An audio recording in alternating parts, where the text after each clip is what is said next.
What a night that was in Canton, Ohio. I was there watching Bill Cowher inducted into the Pro Football Hall of Fame. That was August of 2021. And we just like to hang out with Hall of Famers here on Brother from Another. Bill Cowher, my friend, is here. Good to see you, Coach. How you doing? Mike, I'm doing great, Michael. How are you doing? I'm doing well. You know, our producer, I was telling him the story off the air. He says, "Is Coach checked in yet?" I said, "No, he'll be here." I said, he is a time obsessed person, and I learned that maybe the first time I met him. You know, just conversation. He said, and that'll tell everybody. Bill said this. He said, I'm really annoyed by people who are not respectful of time. So when I say, 3 o'clock, I really want it to be 3 o'clock. If I say 3:05, 3:10, if it's going to be that, please be on time. So Coach, you can tell everybody this is true. I would sit there and we were supposed to talk at 10 o'clock, 11 o'clock, whatever it was. I would watch my phone. It'd get to 59 and 59 seconds, and I'm pushing the button because I don't want to get the wrath. I don't want to be coached at 10 o'clock Well, in the morning. So, and Michael, with all due respect, you took me down a path of doing our book of Heart and Steel, and we made multiple dates on a daily basis when we would talk. And as the toll would ring, you would be ringing my phone. So I really appreciated that. But you also took me down a path that allowed me to rediscover myself, reappreciate some of the people in my life. And I thank you very much. You were just so professional about the whole thing, and just doing the process of doing that book with you, not just made me respect you as a person and just everything you stand for, but also it was something that was very special to me. And again, there's a lot in there that will tell you about who I am as a person, and you saw me as a coach and wore my emotions on my sleeves, but there's a lot of substance to that and a lot of the beginnings with which we covered in the book. And again, I like I said, when I got done talking to you, I laughed, I cried, I thought, and it was draining, just emotionally draining. You took me down that path of doing this book together, but it was so worth it. thanks for saying that, Bill. I really appreciate it. It was a great process for me. I really enjoyed doing it. And as I said, there in Canton in August, incredible moment. You see Art Rooney presents you into the Hall of Fame. It was a Steelers crowd only about 2 hours away, Pittsburgh to Canton. Yeah. So Steelers Nation really took over that stadium. Do you ever think back, and I wonder when those moments come, because everybody says, okay, Hall of Fame, you're there. They expect it all to hit you immediately. And I imagine there are moments where you're doing something else and you say, wait a minute, I'm in the Hall of Fame. How did that happen? Like, when is the last time a moment like that happened where you just were doing one thing and your Hall of Fame presence just kind of hit you? Yeah, you know what? I don't even know. I think even today, just talking when people say that, I'm like, oh yeah, I guess I am in the Hall of Fame. But yeah, I never really forgot where I came from, Michael. That's who I was as a person. And that evening will always be so special to me just because of the people that were there that I've never forgotten. A group of high school friends, college friends, professional people, family. It's still all about family. That was all to me with everything. And I had my wife, Veronica, was with me, with my three daughters, and certainly from afar, from above, Kay and my parents. So that's always been the biggest thing that I've been a part of. And it's so ironic because, I grew up, came into the National Football League as a Cleveland Brown, right? I grew up in Pittsburgh during the 70s when, with Chuck Noll, that historic period of time, what they did for renovating or renaissance of the Pittsburgh area. And then halfway in between, there was this place called Canton, Ohio. And so I don't know, it just seems like that Ohio Turnpike right there. A lot of memories, a lot of hard work, a lot of sacrifice, but it was a road well traveled and one that meant so much. You can see Pat Schottenheimer there. That was very, very important to me to have her there because Marty Schottenheimer meant everything to me. Now, see, that was a powerful moment. You hit that moment so beautifully in the speech talking about Marty Schottenheimer. And I look at it, we just had another Hall of Fame announcement. And I think about Marty. He talked about the gleam with his players. Oh, hey, there's a gleam in that trophy. And He never got there as a coach. Yeah. But if you look at his record, you look at what he did with the Browns, what he did with Kansas City, what he did with the Chargers, and even briefly with Washington. Like Marty was a turnaround specialist. He would get if your organization wasn't right and you gave him time, he'd get it right. I still think that Marty should be considered for the Hall of Fame, and I know you do too. Maybe what are some things about Marty that maybe people aren't recognizing? I mean, if you look at his tree, Michael, look at the coaches that he impacted who went on to become head coaches. It's a significant tree. And that to me speaks volumes and what he's able to do consistently, week in, year out. With every organization that he went to, he turned it around. And stickler for detail, master of preparation, was willing to be flexible in what he wanted to do, both sides of the ball, which people don't really realize about Marty. I thought he was so rigid. We're going to run the ball. We're going to do this. But, if he had the quarterback to throw it, he did it with Montana. He did it with Bernie Kosar back in the day. And when he had the quarterbacks to throw it, he threw it. But he had the quarterbacks that were more based on play action and utilize the running game. He did that. And so, but defenses were always followed him along the way. He had a great feel for that. And I grew up and he mentored me in that respect. And myself and Tony Dungy. And we always Tony and I talk about some of the greatest times we had was in Kansas City, those 3 years when him and I coached together under Marty and his tutelage. And again, when you think about what he's done over the years, the people he's impacted, and how he's impacted the game. He was on the competition committee for a long time. And, you go back to him and Don Shula. I've always told the story, Michael. I said, I'll never forget my first couple of years. I was in the National Football League. He would come to me at the league meetings and say, you want to go play golf? And I go, sure. I got a couple coaches. I said, okay. I get in the back of this car. We're going out to this golf course. It's Marty, Don Shula, Dan Reeves, and myself. And I'm thinking, wow, Bill, just shut up and listen. Okay, just shut up and listen, because there's so much knowledge in here. You have nothing to offer these conversations. So I said, I just sat there as like a fly on the wall, listening to three great coaches. All three belong in the Hall of Fame. And their concept of building a culture, their concept of strategizing, where the game was, which a lot of the conversation was, what's in the best interest of the game.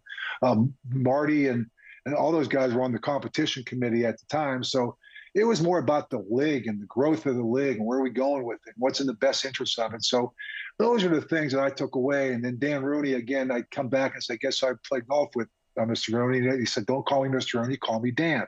I said, all right, Dan, guess who I played golf with? And I said, I played with Marty Schottenheimer and Don Shula and Dan Reeves. And he said, what is your takeaway? I said, well, those are great coaches. What do they have to say about the league? And that's what Dan would ask me. How they feel about the league? Because it was all about making the game better, right? It was about making sure it's in the best interest of the game. You can leave the competition to you guys on Sundays in the fall. But this is in the offseason right now. How can we continue to make this game better? And I give Roger Goodell, because Roger was right there with Tag along the same way we were there.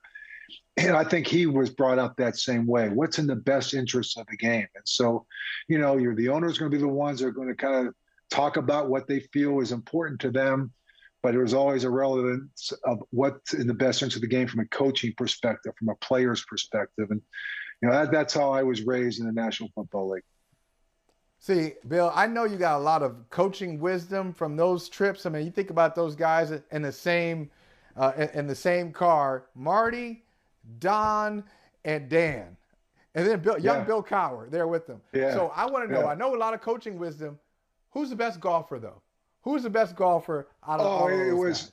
Well, listen, Don at the time, I could keep up with Don. Don and I, we would meet on the green and we'd be line 5 or 6. Now, Marty and Dan Reeves, they were good. Marty was good. Marty probably had like 3 or 4 hole-in-ones. He loved to play golf. A lot of golf friends, and Dan Reeves is a good golfer too. So it was usually Marty and I against Dan and Don. And I says, you take care of Dan. I'll try to match Don. But if it came down to it, if Don needed that, if he wanted a 5-foot putt, I'd say, sure, take it. It's good. I'm not going to ask you to putt that out. You're Don Shula. That's right. That's right. Whatever you need. And you think about it. Last night, Thursday Night Football, we talked about it off the top. 2 of Marty's former franchises met. You had the Chargers and the Chiefs, and probably 2 future Hall of Famers Coach. I mean, you look at Justin Herbert and Patrick Mahomes, two excellent quarterbacks. What stood out to you about that game last night? Well, I mean, I think number one, you're right. I think the one thing I'll take away is the Los Angeles Chargers. I think their defense is significantly better. When you talk about J.C. Jackson picking him up, Asante Samuel was hurt a lot of last year, and Derwin James has been hurt. And so all of a sudden they're on the same field. Then you add Khalil Mack to Bosa. That defense is significantly better, which I think led to Brandon Staley probably on fourth down saying, you know what, it's okay to punt. Okay. So in the past years, okay, let's go for it. Well, you know, now you've got a significant defense that you can count on and trust. So, and I think with Justin Herbert, like you said it, I mean, those two quarterbacks, you put them up there with Josh Allen right now. I would say those are three of the top quarterbacks in the National Football League, honestly. They're special in their own way. They're athletic. They got an arm. They got a great sense of the field. They can see the field. And it really comes down to like maybe what, the 99-yard interception return, which ironically I took away from that Everett, the tight end, was tapping his head, you know, let me get out of the game. And then all of a sudden you get down there first and 2 at the 2. Someone needed to be in Justin Herbert's ear saying, whoa, back off. We don't need to do a no huddle. Our tight end, number one, is trying to get out. Let's take a breath. Let's gather our thoughts because we get a go-ahead touchdown here. We could win the game. So it was kind of a hurried-up play that didn't necessarily need to be a hurried-up play. And, you know, one of those ones you might want to take back. And someone's got to get in Justin Herbert's ear about his tight end he was tapping to come out. So somehow there was a lack of communication there. And I thought Steve Spagnuolo did a very good job. He had Chris Jones, moved him from the left side to the right side in the second half, and made that kind of adjustment because that right guard from the Chargers was just stopping Chris Jones in his track in the first half. Moved him to the other side, and you saw the impact that he had in the second half. So, you know, coaching and football, Michael, you know, I've said all the time, it's a chess match. It's move, counter move. A lot of times with every move you make, there's a consequence. And I think that they had it back, that hurry-up throw and the interception, they might have wanted to huddle that one up and gave some thought as what they really wanted to run first and 2 at the 2-yard line. I mean, exciting play for Kansas City fans, but devastating if you're the Chargers. Yeah. You were able to move the ball. You got up 10 points early, 10-zip, then you're up 17-7, and you're in position to score there, and then even to get 3. I mean, you'd be disappointed to come away with 3, but to come away with nothing, that was hurtful. So if you look at these quarterbacks you mentioned, we have Mahomes, we have Herbert, you mentioned Josh Allen, put Lamar Jackson in there too. Out of these young guys, which one is a favorite? Maybe it's not the right way, but you know, which one do you think is the best? Like, who's the best out of those quarterbacks I just named? But listen, I think they all have skill sets that are so special, right? Lamar Jackson has his own style of play that you have to prepare for. We saw on opening day, I mean, I had that touch for the deep ball. Now he's throwing the ball very, very, very well, and certainly going to be inspired playing on the contract situation he's in right there. Josh Allen, again, big, strong, will run. Justin Herbert can throw the ball and can see the field. His numbers in his first couple of years are unbelievable. But let's face it, Patrick Mahomes has won a championship, he's won a Super Bowl, been to a Super Bowl. You can talk about the talent around him, but I watch him throw balls from every angle. I watch him be able to make plays. He's so special, and you know, he's just a dynamic. Like this one here. Watch this. Watch the angle. Watch his little sidearm. He sees it at the last minute. That's what I'm saying. I mean, his other touchdown pass was the same thing. So he's just a special player. Again, you can't go wrong with those 4 guys. To be quite honest with you, they're young. They're under 30. They're the face of that. That's a great throw right there. That's actually against J.C. Jackson too. So that was what a ball. Hitting Watson. Yeah, I mean, who are these guys he's throwing it to right outside of Kelsey? Take away Tyreek Hill. Oh, he won't be the same. He hasn't missed a beat in these first 2 weeks now. So, and I think a lot of credit to Andy Reid and Eric Bieniemy as well. I think make sure we give them the due credit too as well. What they've been able to do, and you know, I think they did a great job of going out and shoring up that offensive line. They got young secondaries now, as talked about with Steve Spagnuolo. We saw the big play by Watson for the return. And so it's, you know, they're the Kansas City Chiefs, maybe the toughest division in football with the Chargers and Josh McDaniel going to the Raiders and, you know, and then Denver Broncos getting, you know, Russell Wilson. So, but I still think the cream of the crop is going to be the Kansas City Chiefs. Yeah, I agree with you. I got a couple questions before we let you go, Coach. All right. One is, if you look at, you mentioned Baltimore and Lamar Jackson contractually. I think it's such a strange situation to me going into a contract year, representing himself. He set the deadline. Hey, it's got to get done before the season, and it didn't get done. And here they are, and now the stories start to leak out. So usually, when you have an agent is sometimes that buffer between the organization and the player, and he's the player and the agent. I don't know. Have you ever seen anything, or did you ever experience in your career a player who was in a contract, important player in a contract situation, and you got to go into that season with that hanging over you? I imagine it can be very awkward. Yeah, but I think it's something you have to talk about openly. And I think John Harbaugh's probably talked to Lamar about this, Michael. Listen, I know you look at the contract of Deshaun Watson, but just because one team makes a contract doesn't mean everybody else has to follow in that way. So I've always said it, if you're offered something that's fair and you love where you work, if it's a system that fits you, what you're doing, you love the players you're around, the coaching that you're coaching for, put a value on that. All right, because that ultimately is what's going to make you have success over the long run. You may get more money, and grass isn't always greener on the other side. So I just hope Lamar can stay healthy this year and get through this. I'd love to see him finish his career with the Baltimore Ravens. I just think him and John are such a great match for each other. John Harbaugh I think he's one of the best coaches in the National Football League, and he loves running the football. They play defense down there, and they're going to do what Lamar does. He takes input from players. That's why he's been there for 15 years.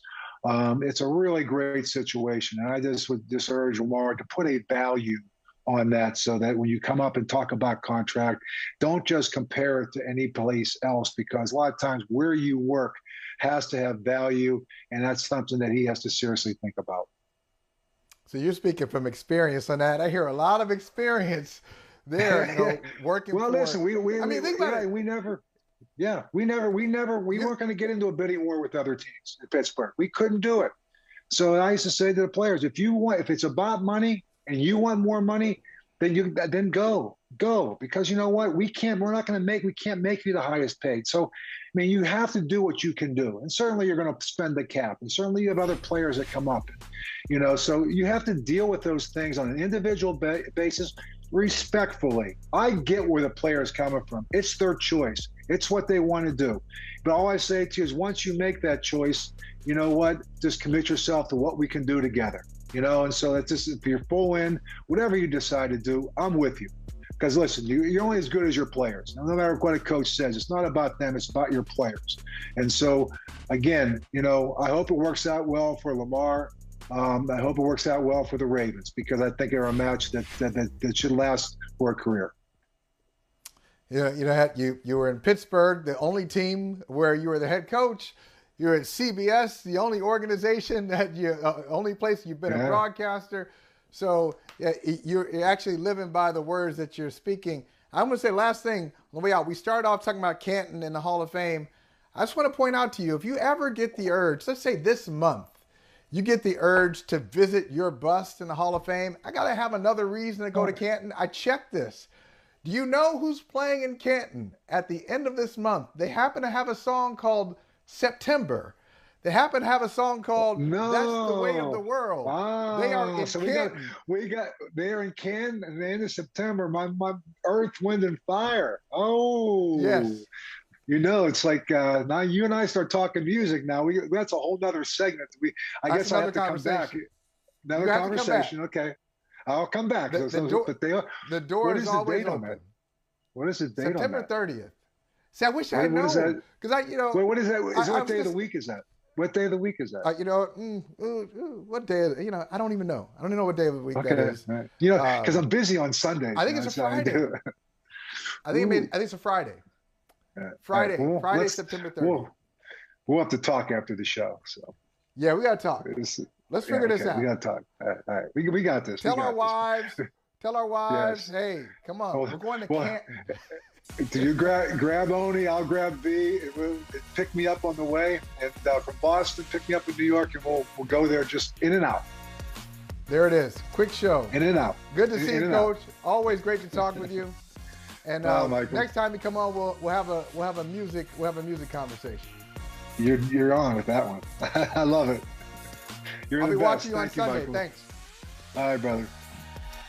Hey, thanks for watching Brother from Another on YouTube. Make sure you hit subscribe before you leave, and be sure to watch us 3 to 5 p.m. Eastern Time on Peacock. Appreciate you.